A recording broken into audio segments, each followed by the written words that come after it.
Okay. Well, hi. Welcome back to Doc's Projects. My latest project here that I put together for my cousin. She requested it. She saw something like this online and said, hey, can you do this? And I said, hold my beer, watch this. You can do this as well. All you got to do is watch a YouTube video on how to do it, right? Don't forget to subscribe to Doc's Projects. I appreciate it. Throw a like in there. This is getting ready for the 4th of July celebration decorations. All done with pallet wood and just a little bit of acrylic paint. So if I can do it, you can do it. So stay tuned. I'll show you how this goes step by step, all the way from the pallet to the finished product like we have here. Enjoy.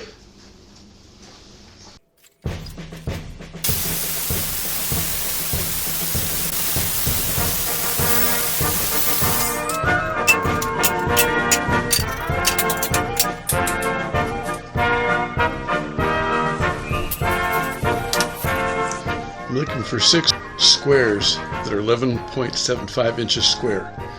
So you can see I've got one, I've got another one being glued up, and then the rest of them I've cut so that they will end up being just over 11.75 once I get them glued together. There's a bunch of them that I'm going to cut in half diagonally to make 2 triangles out of it.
Take a picture.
Too, because you're watching a YouTube video.